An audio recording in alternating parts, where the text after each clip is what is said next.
Oh, hello everyone and welcome to the fifth round of GPVWC Superlights, and as always we jump straight away into the quali session, which a lot of rain has fallen in the quali session, and me and Joseph didn't had any practice in rain, so basically the practice session were our first ever rain laps with this car. And as you see, the gaps were pretty close between P2 and P5, only 1.5 tenths costing you 3 positions, which is literally insane. But yeah, it's a competitive grid, so it's kind of expected that everyone is pretty strong. One lap before I did my 23-0, I had 2 purple sectors, and I nearly spun out in the third sector, which costed me like a 22-5, 22-6, and that costed me pole for Joseph. He struggled a lot with the rear, didn't had the traction like I had, and as you see, we are just struggling to get the traction down. But we were pretty quick in the rain. We had the best race pace and the best quali pace overall. We just couldn't use the potential. And over the line, P2 and P5, a very strong starting grid, and we are now moving onto the race. The 5 lights are going on right now. 3, 4, 5. And here we go. Good start by Joseph, gets a good direction straight away, gets past the tune off of the Dragoon, was it, I think. Me, I tuck in the toe of my quint. I try to go around the outside, but I overshoot the corner and need to take the escape road. Joseph also gets a bit wide and needs to let him Patrick go again. I knew that I had also to give back Mike his position as I took it off track. Now Joseph goes for the inside on Particle and they tangle, and Joseph goes back to the back of the grid, and that's really unfortunate as Joseph had no. The last race was Jeddah, of course, which was good, but before that it was really a big struggle for him to get really good results, and it's not over yet, still a long ways ahead, 54 laps, and as you see, it's pretty chaotic at the back of the grid. Now the TTF of, I think it was Sikora, in front of Joseph. Joseph goes for the inside, and as you see also, some cars decided to start on the red tire, as in the warm-up session it rained very heavily, and also in the beginning of the race it rained heavily, and I nearly lose the car, and that led free Murno in second now, and I decided not to fight that as we had the worst tire so far. The red was better as it rained too much for the Inter, and Joseph goes for the move against the TTF car. They collide, and a big hit into the side, but nothing dramatic, luckily. But now Joseph is behind a group of cars and in the rain without the advantage of DRS. You will have it very hard to overtake, and just now trying to pick off the positions. There's a spinner in front, and I think it was Kohlschaven, and Joseph nearly loses the car, and now the TTF of Pishan has a good chance down the inside, leaves the room for Joseph. No, side by side, and they are still side by side. Joseph and Pishan side by side. Of course, Pishan on a better tire, but Joseph can defend the position, which is important, as he has a bit better pace on the Inter right now than the other ones on the red. And we move on to lap 3, and yeah, Joseph so far is down to P20 or P21, and right before him, yeah, nearly a huge crash between the two guys.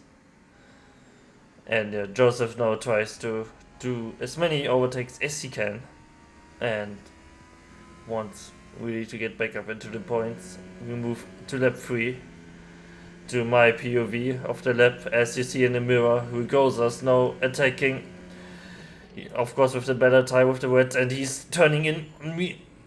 And yeah, we had a few kisses, if you want to say it nice, and yeah, I decided to let it go as he still was on the quicker tire. For me, it was just important to keep it on the track and nothing more. Lap 3 now, and Joseph is struggling now on the inside. Again, Pitlane goes for the dummy, goes for the inside. Side by side again as the last lap.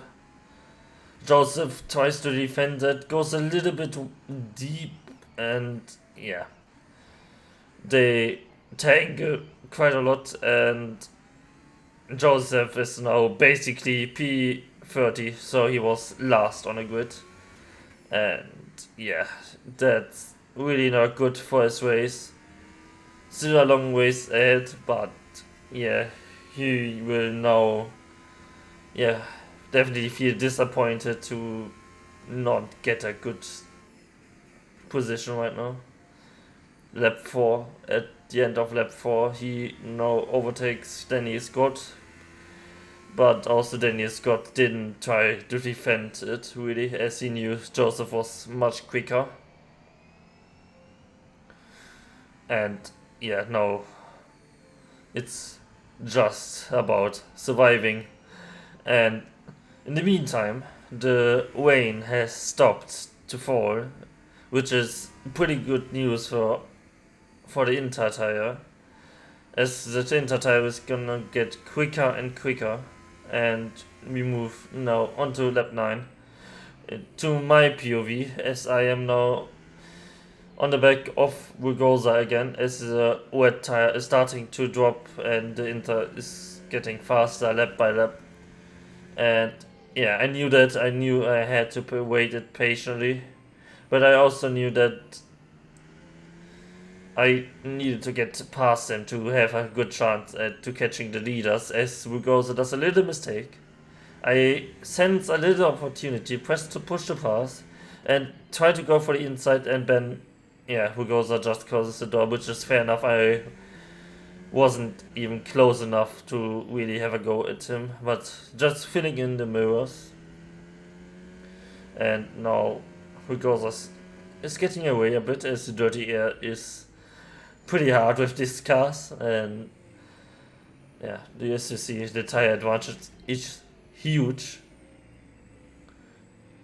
I think about that time it was like 1 second a lap faster, and yeah, just closing in and need to make the move on the straight. Now getting a okay exit, not the greatest one, pressing push to pass, lap 10. And yeah, as you see, the push to pass and slipstream were enough to overtake Rugosa pretty easy. And yeah, now onto lap 11. We go to my POV again. And yeah, as you see, we catch the leaders quite fast, as they had a little bit of a battle themselves, and yeah, we catch 3 seconds in 1 lap, and yeah, my Quint thought now it's the time to pit for inters, and yeah, the range was still at 0%. As you saw, I wasn't really sure if he went to the pits, as I was driving in the cockpit cam, and yeah, I had a little sense of fear that he only did a mistake and still was there, but he wasn't, luckily. And now it's time to catch Murno to get the lead back. He's also on the inter tire. Quite a few started on inter, but most of the grid started on the wet tire, as they thought it was gonna rain more, but yeah, luckily for us, it didn't rain. And as you see now, more dry and dry patches. The race is gonna be sooner wet to dry race, and we're gonna be switching to the dry tires soon. And yeah, just getting now Murno will be pretty easy, as he has such a bad tire now. For these conditions, just go down the inside and the move is done. So we are leading again.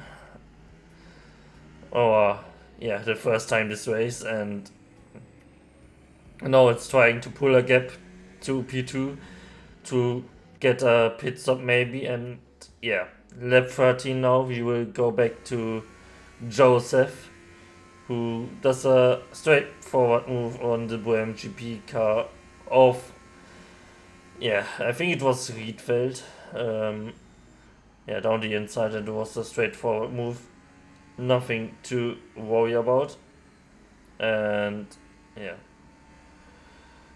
just now getting into the grips of the car. And lap 18 we saw Patrick Kerr tanking with Robin Moulding, was it, I think. And there's a reason why we are on Patrick Kerr's on board and not Joseph. Joseph is in the pit box right before, and Patrick Kerr thought it was iRacing, I don't know what game, and just destroyed Joseph completely. And in the meantime, Joseph was something like P17, so he could have gotten points, but it is what it is. It happened now, and now on lap 19, I decided to pit for the dry tire, so the medium tire, as I wanted to do a long stint on them. And now onto the pits, out of the pits. It's gonna be very hard to really know what is the limit, what is not the limit. But I also had the luxury position not to take any risk, as I had a huge advantage. I had basically a pit stop on everybody, as the second intermediate driver was Jan Dragoon, who was also involved in a lap 1 incident. I think it was the same as Joseph, who then just takes them with him. And you see it's not fully dry, but also the replay is not showing what the line really was, as air factor is really nice sometimes. I just decided to take it not really quickly. I just saved the tires, not push too hard. And my gap was, after the pit stop I was P3, and when everybody pitted I had like a 10 seconds gap on Murno, which pitted for the soft, but the soft tire of Murno decided to let go after a few laps in the stint, which wasn't really surprising, as the soft tire is not a good race tire around here. Medium is the best if you want to go long. Hard tire was not really an option, as it didn't have any grip or whatsoever. And we move on to lap 42, when I did my second pit stop. And as you see, only 12 laps remaining, and for that time I went for the soft, because 12 laps, the soft tire is gonna make it pretty easy. And it was basically a whole domination again after Jeddah, where me and Joseph did it together. And now it was just about driving it safe home and securing the second win of the season. Now onto the final lap. And I definitely succeeded again in driving. Didn't do any huge mistakes, only a little, which didn't cost me much time. But it was a really unfortunate race for Joseph, getting collected at the lap 1 incident, then getting destroyed by Patrico in the pits, but it is what it is. It was my second win of the season, and yeah, I extended my championship lead with that. And in the Constructors Championship, we lost a little bit to True North, which is fine, as they finished P6, P7 and P2. And yeah, here you see the race results. Unfortunately, I don't have the standings, but I can tell you that I was in P1, Joseph was somewhere in the top 8, and we were still leading in the Constructors Championship. But yeah, I hope you enjoyed watching this video, and if so, leave a like, a follow, and hopefully see you next time. Bye bye.